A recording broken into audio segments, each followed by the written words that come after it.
नमस्कार प्यारे बच्चों, तो कैसे हैं आप सब। उम्मीद है आप सब अच्छे होंगे और आपकी पढ़ाई भी बेहतर चल रही होगी। बच्चों, आपको पता है कि दिन प्रतिदिन हमारा पेपर नज़दीक आते चला जा रहा है, जिससे हमें पढ़ने में थोड़ा सा भले भी थोड़ा सा दिक्कत हो रही होगी। अगर आप निरंतर पढ़ते रहेंगे तो दिन प्रतिदिन, जैसे कहते हैं कि अगर थोड़ा थोड़ा अगर हम कह सकते हैं थोड़ा थोड़ा मट्टी खोदी जाए तो एक दिन हम कुआं खोद सकते हैं। ठीक उसी प्रकार अगर थोड़ा थोड़ा हम एक दिन में ज्ञान प्राप्त करेंगे तो एक दिन हम पूरा चैप्टर एनालाइज कर लेंगे, कह सकते हैं पूरे चैप्टर को पढ़ लेंगे। इसी प्रकार आज हम लेकर आए हैं क्या, साइंस क्लास 10 चैप्टर नंबर 3, जो कि धातु अधातु है। यह वीडियो नंबर 3 है, एनसीईआरटी कोर्स है बाई राजा यादव सर द्वारा। आज हम देखेंगे, हमारा तीसरा लेक्चर है। 2 लेक्चर कंप्लीट हो चुके हैं। अगर दोस्तों आप दो लेक्चर नहीं देखे हैं तो वो वीडियो प्लेलिस्ट में पड़ी हुई है, उसे जाकर आप अवश्य देख लें। और अगर आपको वीडियो अच्छी लगेगी तो प्लीज वीडियो को लाइक कर दीजिएगा एंड चैनल को सब्सक्राइब करना नहीं भूलिएगा। आइए देखते हैं क्या, आज हम देखेंगे सक्रियता श्रेणी। सक्रियता श्रेणी क्या है, सक्रियता श्रेणी कैसी होती है, एक एक सीरीज करके देखेंगे। कौन सी श्रेणी सबसे सक्रिय होती है, कौन सी श्रेणी सबसे कम सक्रिय होती है, कौन सी श्रेणी मतलब कह सकते हैं कि जो मिडिल में होता है, जिसे हम कह सकते हैं घटती, मतलब कह सकते हैं कि जो दोनों के बीच में होता है, अधिक क्रियाशील और कम क्रियाशील के बीच में, जिसको बोलते हैं कि मध्यम अभिक्रियाशीलता। तो आइए हम देखते हैं सक्रियता श्रेणी क्या होती है। आइए तो देखते हैं। तो सक्रियता श्रेणी धातुओं को उनकी क्रियाशीलता, मतलब कह सकते हैं कि धातु कितनी क्रियाशील है, कितनी क्रियाशील नहीं है, तो उनकी क्रियाशीलता के अवरोही क्रम में व्यवस्थित करने पर कह सकते हैं कि मतलब कि जैसे अभी ये देखिए गिनती दी है, अभी गिनती दी है दोस्तों, तो ये अवरोही क्रम में नहीं है। क्यों कह सकते हैं, मतलब ये सीधे सेट नहीं है। अगर आप इसको सीधे सेट कर लेंगे वही कहलाएगा अवरोही क्रम। जैसे 1 2 3 4 5, तो हमें इसे पढ़ने में आसानी भी हो रही है। अगर इसी को हम पढ़ेंगे 2 1 4 5 2 5 3, तो हमको ये पढ़ने में आसानी नहीं रहेगी, क्योंकि हमें मुश्किलें आएंगी पढ़ने में। इसीलिए हम इसको मतलब कह सकते हैं कि अवरोही क्रम में जब सेट कर लेते हैं तो हमें पढ़ने में भी आसानी रहती है और हमें समझने में भी आसानी रहती है। तो क्या कह रहा है कि धातुओं को उनकी क्रियाशीलता, मतलब कौन धातु कितनी क्रियाशील है, कितनी क्रियाशील नहीं है, तो क्रियाशीलता के अवरोही क्रम, मतलब कह सकते हैं कि कौन सी क्रिया ज्यादा क्रियाशील है, फिर उससे कम, उससे कम, उससे कम होते हुए सबसे कम तक जाती है। तो अवरोही क्रम में व्यवस्थित करने पर जो श्रेणी बनती है, श्रेणी बोले तो कह सकते हैं जो लाइन, जैसे यहाँ पर, फिर यहाँ, फिर यहाँ, फिर यहाँ, फिर यहाँ, फिर यहाँ। तो जैसे यहाँ देखिए, यहाँ दिया है ना, potassium, sodium, calcium, magnesium, aluminium, zinc, iron, lead, hydrogen, copper, mercury और क्या दिया है, और दिया है चांदी। तो उसी प्रकार क्या कर रहा है, श्रेणी क्रम बनती है, उसे ही हम क्या कहते हैं मित्रों, उसे ही हम सक्रियता श्रेणी कहते हैं। अगर आपसे पेपर में पूछ लिया जाए कि बेटा सक्रियता श्रेणी क्या है, सक्रियता श्रेणी के उदाहरण देते हुए समझाइए, यह मान लीजिए आपको 5 नंबर में आया है, तो आप इतना लिख देंगे कि सक्रियता श्रेणी वह होती है जो धातुओं को उनकी क्रियाशीलता के कारण क्या अवरोही क्रम में और व्यवस्थित करने की श्रेणियां, मतलब करने पर जो श्रेणियां बनती हैं उसे ही हम सक्रियता श्रेणी कहते हैं। तो आपको 2.5 नंबर मिल जाएगा। आप अगर इसको स्ट्रक्चर बना देंगे, 2-3 मान लीजिए, 2-3 इसमें बना देंगे, 2-3 इसमें, 2-3 इसमें, तो आपको 5 नंबर फुल मिल जाएगा। तो आइए देखते हैं इसकी सक्रियता श्रेणी क्या होती है। सक्रियता श्रेणी की मतलब कह सकते हैं कि कौन ज्यादा सक्रिय है, कौन कम सक्रिय है। आइए एक एक कर देखते हैं। पहले लिखेंगे तत्वों के संकेत, मतलब कि इस तत्व को किसके हम प्रदर्शित करते हैं। जैसे अभी हमारा नाम राजा यादव है, तो राजा यादव को हम R से प्रदर्शित करेंगे, ठीक है। ठीक उसी प्रकार हमारा चैनल जैसे SWR है, तो हम अपने चैनल को सिर्फ SWR ही तो कहेंगे ना, इससे प्रदर्शित करेंगे।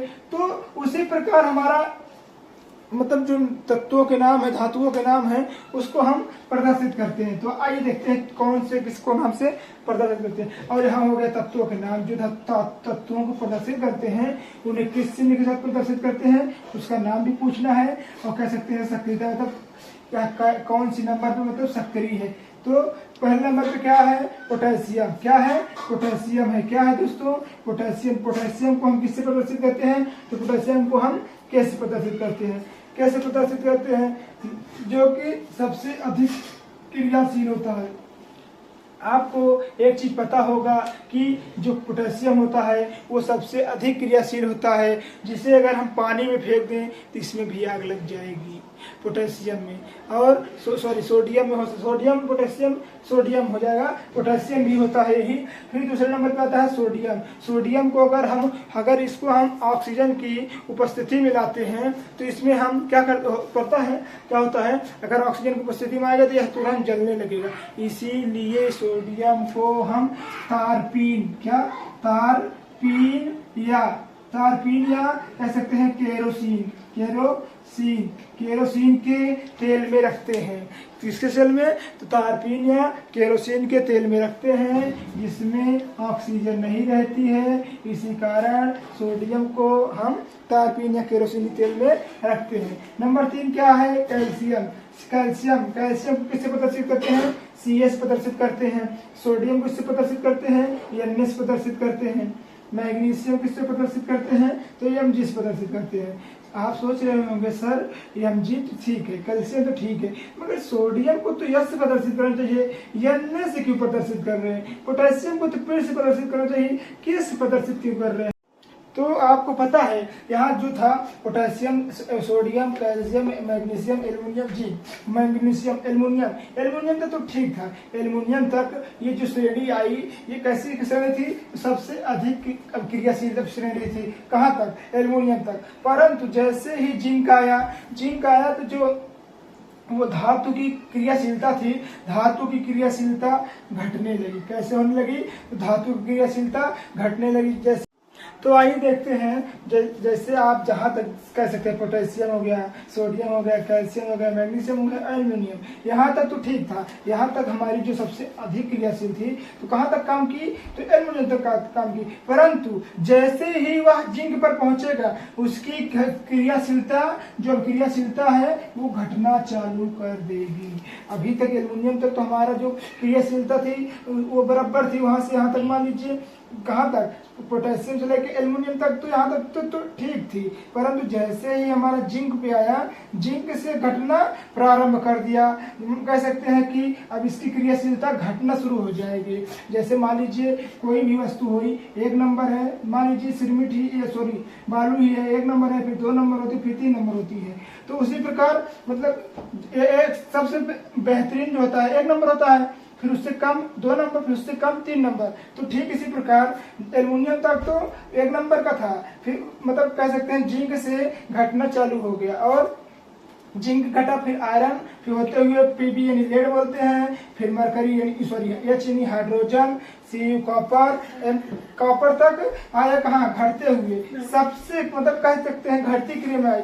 और जो सबसे कम क्रियाशील होती है, कह सकते हैं कि मतलब वो ना के बराबर काम करती हैं, तो वो हो गया मरकरी, Au हो गया, Ag हो गया, Au हो गया, गोल्ड किसी को कहते हैं, जिसको यहाँ देखिए Pb को लेड से प्रदर्शित करते हैं, हाइड्रोजन को H से प्रदर्शित करते हैं, कॉपर को Cu से प्रदर्शित करते हैं, और मरकरी जो है, मरकरी नहीं है, मरकरी बैठता है, मरकरी यहाँ पर देखिए, मरकरी जिसको हम पारा बोलते हैं, या हमें लिक्विड फॉर्म में भी मिलता है, और हमें जो कह सकते हैं, और ये अधातु है, लिक्विड फॉर्म में मिलता है, जो जिसको हम अधातु कहते हैं। और जो Ag मतलब कह सकते हैं चांदी हो गया, Au हो गया, जो सोना हो गया। तो ये सब किसमें, ये तो सबसे अधिक मतलब कह सकते हैं सबसे कम क्रियाशीलता में आ गई। किसमें आ गई मित्रों, तो ये सबसे कम क्रियाशीलता में आ गई। क्यों, जैसे मरकरी हो गया, सोना हो गया, चांदी हो गया, तो ये सब सबसे कम क्रियाशीलता में आ गई। उम्मीद है मित्रों आपको सक्रियता श्रेणी समझ में आई होगी। अब आइए आगे देखते हैं वैद्युत संयोजन क्या होता है, फिर उसके बाद एक एक करके सभी को हम पढ़ेंगे। तो वैद्युत संयोजन किसे कहते हैं, आइए देखते हैं। वैद्युत संयोजन क्या होता है, इसमें क्या क्या पाया जाता है, क्या क्या नहीं पाया जाता है, या कैसे इसको प्राप्त किया जाता है, सब देखेंगे। तो वैद्युत संयोजन, वैद्युत संयोजी बनने के तत्व के एक परमाणु द्वारा दिए गए इलेक्ट्रॉन की कह सकते हैं। वैद्युत संयोजी जो होता है बनाने के तत्व वैद्युत संयोजी बनाने के तत्व के एक परमाणु द्वारा दिए गए इलेक्ट्रॉन, मतलब कह सकते हैं कि कोई एक परमाणु है जो इलेक्ट्रॉन को देता है, वही कह सकते हैं, उसी इलेक्ट्रॉन की देने की संख्या को ही हम क्या कहते हैं, उसी इलेक्ट्रॉन की देने की संख्या को ही हम वैद्युत संयोजन कहते हैं। मान लीजिए हमारे पास Na है, हमारे पास क्या है Cl है, ये हमारे पास क्या है प्लस है, ये हमारे पास क्या है माइनस है। जब इसको प्लस माइनस के पास जाएगा तभी तो संयोजन होगा, मतलब कह सकते तभी तो मिलान होगा। जब मिलान हो जाएगा तो हमारे पास क्या बनेगा, संयोजन करके क्या बनाएगा NaCl। जब संयोजन कर क्या बनाएगा NaCl बनाएगा, तो यही NaCl ही क्या कहलाएगा मित्रों, NaCl ही क्या कहलाएगा, वैद्युत संयोजन। आपको उम्मीद है वीडियो अच्छी लग रही होगी। अगर आपको वीडियो अच्छी लग रही है तो प्लीज़ वीडियो को लाइक करें, एंड चैनल पर नए हों तो प्लीज़ चैनल को सब्सक्राइब करें। तो उम्मीद है आपको वैद्युत संयोजन, जो वैद्युत का संयोजन है भी कह सकते हैं, उम्मीद में समझ में आया होगा। आइए देखते हैं हम धातुओं को कैसे प्राप्त करते हैं, धातुओं की प्राप्ति कैसे होती है। तो यह मुख्यतः 4, 5 या 6 प्रकार के होते हैं। कितने प्रकार के होते हैं, 5 या 6 प्रकार के होते हैं। हम एक एक करके इस वीडियो में पूरा कवर करेंगे, और जो बचेगा पॉइंट उसको नेक्स्ट पॉइंट वीडियो में देखेंगे। तो मुक्त अथवा स्वतंत्र, मुक्त कह सकते हैं, अगर आप किसी चीज से मुक्त हो जाएंगे तो स्वतंत्र होंगे ना। इसको हम कहीं कहीं भी आता है मुक्त अवस्था में, कहीं कहीं आता है स्वतंत्र अवस्था में। तो हम कुछ भी लिख सकते हैं, दोनों लिख सकते हैं, चाहे मुक्त लिख दिए और चाहे स्वतंत्र लिख दिए। तो यहाँ होता है मुक्त अवस्था अथवा स्वतंत्र अवस्था में जो होता है कैसे होता है, तो कह सकते हैं कुछ धातुएं अधिक क्रियाशील होती हैं। आपको पता है ना, देखिए मित्रों, कुछ धातुएं अधिक क्रियाशील है, परंतु देखिए यहाँ देखिए, कुछ धातुएं अधिक क्रियाशील होने के कारण इनकी प्रकृति में स्वतंत्र अवस्था में पाए जाते हैं। अर्थात कह सकते हैं, अभी आप ही सोचिए, अगर आपके पास अधिक रुपए हैं और आपके भाई के पास कम रुपए हैं, तो इन दोनों में सबसे अधिक मतलब कह सकते हैं कौन होगा अपने मन का मालिक होने के लिए। आपको पता है ऑब्वियसली यही बात है कि जिसके पास अधिक पैसा है वही अधिक मतलब कह सकते हैं अपने मन का मालिक, मन का काम कर सकता है। अगर आपके पास कम पैसे हैं तो आप अपने पेरेंट्स, आप अपने भाई के कहने पर ही चलेंगे। ठीक उसी प्रकार यहाँ है कि कह सकते हैं कुछ धातुएं हैं जो कि अधिक क्रियाशील होने के कारण प्रकृति में स्वतंत्र अवस्था में पाई जाती है। मतलब कह सकते हैं कि इनमें कोई दबाव नहीं होता, इनमें कोई प्रेशर नहीं होता है। या कहाँ पाई जाती हैं, स्वतंत्र अवस्था में पाई जाती हैं। जैसे हो गया चांदी, सोना, प्लेटिनियम आदि। अभी हमने आपको बताया ना मित्रों कि अगर आपके पास ज्यादा पैसा है, आपके बड़े भाई के पास कम पैसा है, भले भी आप छोटे हैं, परंतु आप पूर्ण रूप से स्वतंत्र होने के लिए हैसियत रखते हैं। क्यों? क्योंकि आपके पास अत्यधिक धन है। ठीक उसी प्रकार ये भी है कि ये मतलब कुछ धातुएं ऐसी भी होती हैं जो इससे कम क्रियाशील होती हैं, मगर इनमें जो प्रकृति होती है स्वतंत्र अवस्था में पाई जाती है। जैसे चांदी हो गया, सोना हो गया। देखिए यहाँ देखिए, इसमें क्रियाशील नहीं है, मगर देखिए यहाँ देखिए कम क्रियाशील है, यहाँ देखिए कम क्रियाशील है ना, मगर क्या प्रकृति में पूर्ण रूप से स्वतंत्र पाई जाती है। क्यों? देखिए यहाँ देखिए, ये बड़ा भाई है, ये छोटा भाई है, इसके पास अत्यधिक धन है, इसके पास कम धन है। भले भी ये बड़ा भाई है और छोटा भाई, मतलब पूर्ण रूप से स्वतंत्र कौन हो सकता है? तो पूर्ण रूप से स्वतंत्र वही हो सकता है जो सबसे अधिक क्रियाशील होता है। ठीक है, उम्मीद है आपको यह समझ में आया होगा। आइए दूसरा नंबर देखते हैं, जिसको देखते हैं संयुक्त अवस्था में। तो कह सकते हैं ऐसी धातुएं जो अधिक सक्रिय होती हैं, जो प्रकृति में संयुक्त रूप से पाई जाती हैं, उन्हें ही हम क्या कहते हैं, आप देखिए यहाँ पर, ये मतलब कह सकते हैं कि ऐसी अभिक्रिया जो अधिक क्रियाशील होती है, मतलब कह सकते हैं इनसे अधिक क्रियाशील होती हैं। और ये कहाँ पाई जाती है? ये प्राकृतिक में संयुक्त रूप से, मतलब कह सकते हैं कुछ ही जगहों पे पाई जाती हैं। इन्हें ही हम क्या कहते हैं? क्या कहते हैं मित्रों? इसी अवस्था को ही हम संयुक्त अवस्था कहते हैं। जैसे सोडियम हो गया, मैग्नीशियम हो गया, कैल्शियम हो गया, फिर आयरन हो गया, सीयू हम कह सकते हैं। सीयू किसको प्रदर्शित करते हैं? कार्बन और आदि, मतलब अहोष्य तत्व आ जाते हैं। दोस्तों, उम्मीद है आपको यह वीडियो समझ में आ रहा होगा। अगर आपको यह वीडियो अच्छा लग रहा है तो हम आपसे फिर बोल रहे हैं कि वीडियो को लाइक कर दीजिएगा, और चैनल पर नए हुए हैं अगर तो चैनल को सब्सक्राइब कर दीजिएगा। आइए देखते हैं नेक्स्ट पॉइंट क्या है बच्चों। अब तीसरा पॉइंट क्या है? 2 पॉइंट हमने पढ़ लिया है, तीसरा पॉइंट देखते हैं खनिज। खनिज क्या होता है? खनिज कहाँ पाया जाता है? पृथ्वी में कितनी मात्रा में है, और या किस किस रूप में खनिज कहलाता है, मतलब किस किस चीज को खनिज कहते हैं। तो पृथ्वी से प्राकृतिक के अंदर धातुओं के यौगिक, जो पृथ्वी के अंदर प्राकृतिक, मतलब पृथ्वी में प्राकृतिक के अंदर धातुओं के यौगिक जिस रूप में पाए जाते हैं, किस रूप में पाए जाते हैं? जिस रूप में वह पाए जाते हैं उसे ही हम क्या कहते हैं? उसे ही हम कहते हैं खनिज। अर्थात आप कह सकते हैं कि पृथ्वी में जो प्राकृतिक रूप में पाए जाते हैं, जैसे खनिज हो गया, बॉक्साइड हो गया, और बहुत चीज़ें जैसे धातुओं में बहुत ही चीज़ है, तो उसे हम क्या कहते हैं? जैसे लोहा हो गया, जिप्सम हो गया, एल्युमिनियम हो गया, तांबा हो गया, ये सब क्या होता है? तो ये सब खनिज होता है, जो कि किसमें पैसे पाए जाते हैं? तो जिसको प्रकृति के अंदर धातुओं के यौगिक के रूप में पाए जाते हैं, जिसे ही हम खनिज कहते हैं। इसका एक संगठन व संरचना होती है। क्या होती है? संगठन व संरचना होती है। क्या होती है मित्रों? संगठन व संरचना होती है। जैसे बॉक्साइड का फार्मूला क्या होता है? Al2O3.2H2O। क्या होता है? Al2O3.2H2O। उसी प्रकार मैग्नीशियम में क्या होता है? जैसे मैग्नीशियम को हम किस सूत्र से कहते हैं? तो Fe3O4। क्या होता है? Fe3O4 होता है। आइए देखते हैं चौथा पॉइंट क्या है? चौथा पॉइंट है मित्रों अयस्क और खनिज बहुत डिफरेंट होता है दोनों में। ऐसे खनिज, मतलब जो खनिज होता है, खनिज के अंदर ही जो मिट्टी कह सकते हैं होते हैं, उन्हें मिट्टी, मतलब कह सकते हैं खनिज के अंदर ही अयस्क होते हैं। तो ऐसे खनिज को जिसमें शुद्ध धातु को सफलतापूर्वक, तो कह सकते हैं कम खर्च में अत्यधिक प्राप्त किया जाता है, उसे ही अयस्क कहते हैं। मान लीजिए मिट्टी है, ठीक है, इसमें हम कुछ निकालें, ठीक है, मिट्टी से कुछ हम निकालें, जैसे मान लीजिए कुछ लोहा या सोना कुछ भी निकला, इस मिट्टी को ये जो पत्थर है, इसमें कुछ मिट्टी रहेंगी, कुछ बालू के कण रहेंगे, कुछ रेत, जिसको रेत कहते हैं, और कुछ मतलब कह सकते हैं कि ऐसे अपद्रव तत्व रहेंगे जो कि इसमें चिपके रहेंगे, जैसे चुंबक हो गया।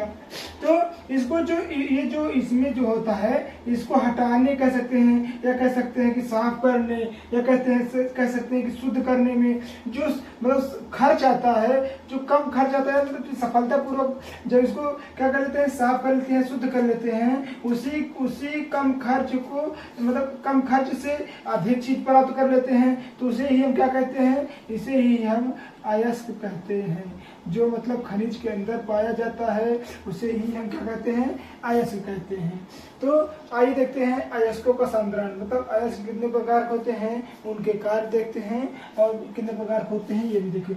आधात्री या मैट्रिक किसे कहते हैं? तो समान अयस्कों को खानों से प्राप्त करते हैं। कहाँ से प्राप्त करते हैं? खाना खाने वाला खाना नहीं मित्रों, ये एक खान होती है, जैसे कोयले की खान होती है, लोहे की खदान होती है, बालू की खदान होती है, तो उसी को हम क्या कहते हैं? खान कहते हैं।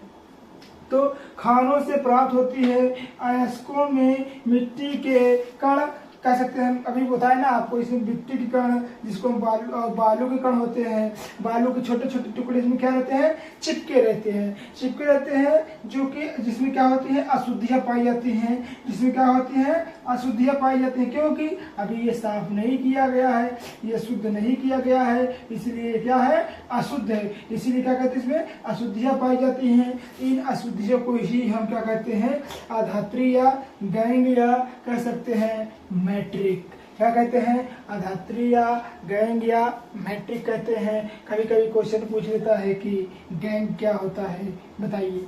तो जैसे बॉक्साइट, रेत, देखिए बॉक्साइट है ना, रेत हो गया, मिट्टी हो गया आदि, तो इसमें चुंबक भी आ सकता है, क्योंकि आपको पता है जो खनिज पदार्थ पृथ्वी से निकलते हैं उसमें निम्नलिखित प्रकार के अयस्क होते हैं, मतलब कह सकते हैं निम्नलिखित प्रकार के अयस्क होते हैं। उससे बाद में कारखानों में मतलब क्या करते हैं, सफलतापूर्वक उसकी क्या कहते हैं, चुनाई करते हैं, मतलब कह सकते हैं कि बालू को अलग करते हैं, जो इसमें जैसे एल्युमिनियम हो गया, बॉक्साइट हो गया, कॉपर हो गया, जिंक हो गया, तो इसको सबको बारी बारी से करके अलग कर लेते हैं। इसी क्रिया को क्या कहते हैं, इसी क्रिया को हम कहते हैं धात्री या मैट्रिक कहते हैं। तो आइए बी पॉइंट देखते हैं। दूसरा पॉइंट क्या है, दूसरा पॉइंट है गालक या धातुमल।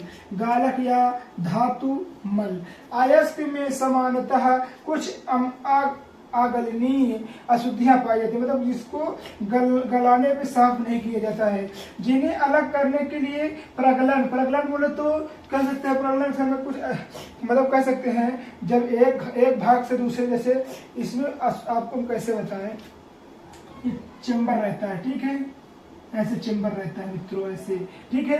अब इसमें क्या रहता है पता है, यहाँ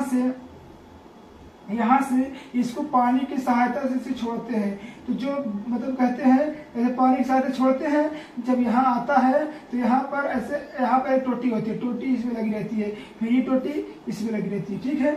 जो यहाँ पर यहाँ डालेंगे, जब यहाँ डालेंगे तो कुछ यहाँ मिट्टी कण होंगे, धातु के कण होंगे, तो नीचे चुंबक लगे रहते हैं। जब चुंबक लगे रहते हैं तो चुंबक को अपनी तरफ आकर्षित कर लेते हैं, और फिर उसके बाद जो मिट्टी होती है इसे बैठ जाती है। अब जो दूसरा तब तत्व बचा इसमें जाता है। अब जो जैसे मान लीजिए बॉक्साइड हो गया, बॉक्साइड इसमें उतर गया, और इसमें हो गया एल्युमिनियम, इसी प्रकार सब धातु को छाड़ कर एक नया तत्व प्राप्त कर लेते हैं। तो क्या कह रहा है, अयस्क के समानता कुछ अगलनीय अशुद्धियां पाई जाती हैं, जिन्हें अलग करने पर या कहते हैं प्रगलन करने के समय कुछ ऐसे रासायनिक पदार्थ मतलब मिलाए जाते हैं, जैसे मान लीजिए कि जल्दी कुछ केमिकल मिलाए जाते हैं, जो अपद्रव से क्रिया करके गलनीय पदार्थ बनाते हैं, मतलब कह सकते हैं कि जल्दी से उसे साफ करते हैं। जैसे आप कपड़ा धोते हैं, कपड़ा धोने के समय अगर हमारे से कपड़ा नहीं साफ होता है तो उसमें हम क्या मिलाते हैं, आपको पता है नहीं,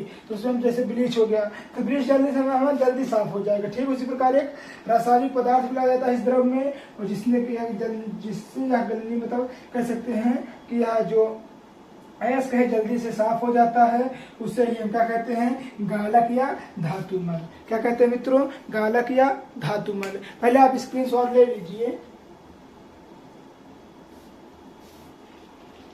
उम्मीद है दोस्तों आपको वीडियो अच्छी लगी होगी। अगर आपको वीडियो अच्छी लगी हो तो आप प्लीज़ वीडियो को लाइक कर दीजिएगा, एंड चैनल पर नए हो चैनल को सब्सक्राइब कर दीजिएगा। आज की वीडियो में बस इतना ही, तब तक के लिए धन्यवाद, मिलते हैं नेक्स्ट वीडियो में।